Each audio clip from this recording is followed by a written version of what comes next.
Yun mga tropa, nandito na naman tayo, nagbabalik. Ayun, nandito tayo ngayon sa Marcos Highway. Lumabas ako siguro mga 9 AM. So anong oras na? Alas 12 na, almost 15 hours na sa kalsada ako. So ayun na nga, kanina hindi ko alam kung matutuwa ba ako, kikilabutan ako sa pasahero ko kanina. Seryoso to guys, seryoso to. Dito kasi sa TNBS, alam niyo naman, iba't ibang klase ng uri ng pasahero. Pero ito kanina yung pasahero ko, seryoso to. So sabi ko, bakit ang tagal lumabas nung pasahero ko? Nandun na ako sa tapat ng bahay nila. Dito sa Marikina lang rin, dinala ko sa Lang Center. Sabi ko, ang tagal. Maya lumabas yung lalaki. Buhat-buhat yung, ewan ko kung lolo niya yun o tatay niya, hindi ko na tinanong eh. Alam mo yun, yung parang tao na buto na nilagyan ng balat. Ganun talaga siya, as in buhat-buhat siya nung binatilyo. So pinagbuksan ko ng pintuan. Sabi ko, sir, sige, kailangan nyo ba ng tulong? Hindi naman. Sabi, okay na. Di okay na, doon na. Sa Lang Center ko dadalhin ha. Eto na, nandito na kami sa Marcos Highway. Kanina siguro mga tanghali yun eh, kung di ako nagkakamali. Papunta na kami ng Lang Center. Medyo traffic. Una, tahimik lang yung pasyente. Puta, umubo. Siyempre naka-aircon ako eh. Diba, hindi mo pwedeng patayin ng aircon yung tropa. Naka-aircon. Nagulat ako, iba yung ubo niya eh. Ganon. Parang lalabas yung lalabas yung atay balunan, bituka, ganon. Ganon talaga, hirap na siya. Sabi ko nga, naku, itsura ni sir parang 15 ubo na lang, pipirma na. Sabi ko, ano to? Di syempre, ako naman naka-aircon, patay mali siya eh. Di yun nga sinasabi ko nga, diba?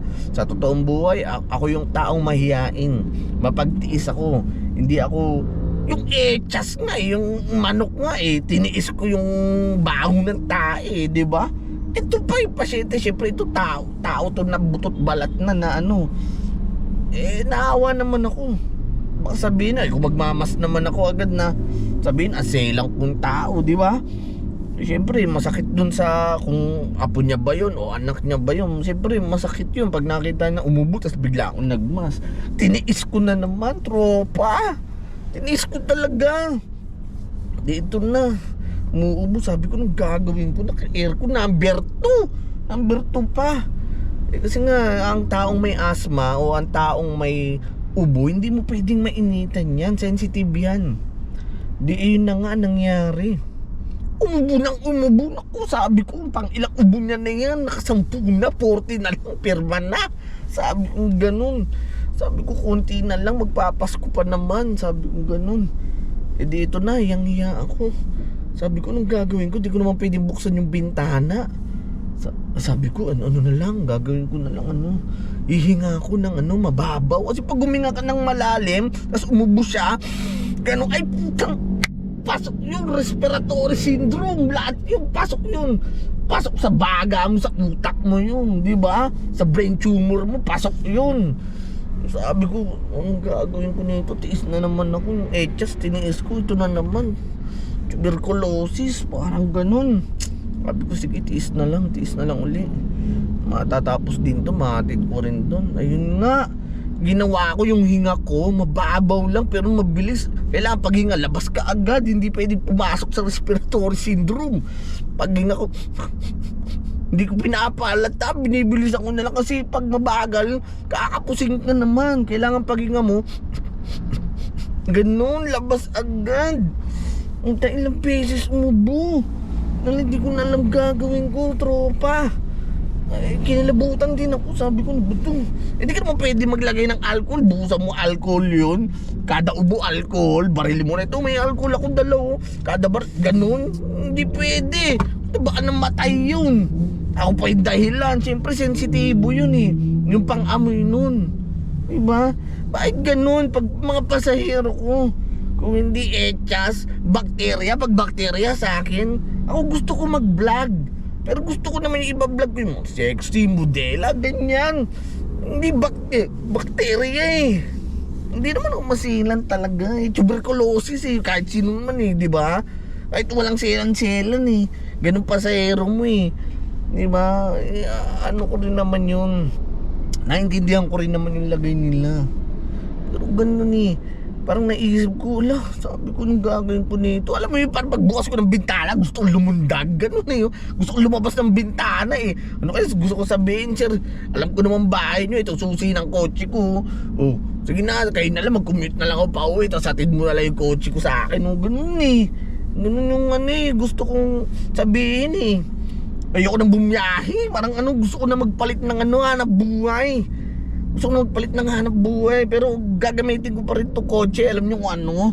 Yung nakikita ko na daanan ko kanina sa may Katipunan. Ay sa may sa may Tumana. Yung kotse niya pag angat may chicharon, hopyang dimunggo, leche plan. Ganun na lang kaya. Yung pagpasahero, bakterya sa akin. Diba? May echas, may manok. Ano palagay yun sa kotse ko? Mukha ba't bakterya tong kotse ko? Mga pinaghirapan namin to ng asawa ko, pati ng biyanan ko. Tapos, ano to? Bakterya pa rin. Sos, Ginoo! Ano ba naman yan? So, ganun talaga ang buhay, guys. Ay, yan sinasabi ko na nga ba sa inyo eh. Ito na ang payo ko sa inyo. Kayong mga estudyante na nag-aaral, mag-aral kayo maigi. Ang hirap ng buhay. Ang hirap talaga ng buhay sa totoo. Kailangan hindi tulad pagtapos ka o pulis ka, nurse ka, kahit pa paano, di ba? Oh, wala ka sa kalsada, marangal ang kalsada, may pera sa kalsada, totoo yan. Pero dito iba't ibang klase ng tao makakasalamuha mo. Si ate nga may manok eh. Di ba? Kanina yung ni kuya, yung tuberculosis kay Cable Destiny, di ba? Hirap ng buhay. O tingnan mo, nung oras akong bumiyahe, alas 9. Dati kasi nag-aaral ako eh.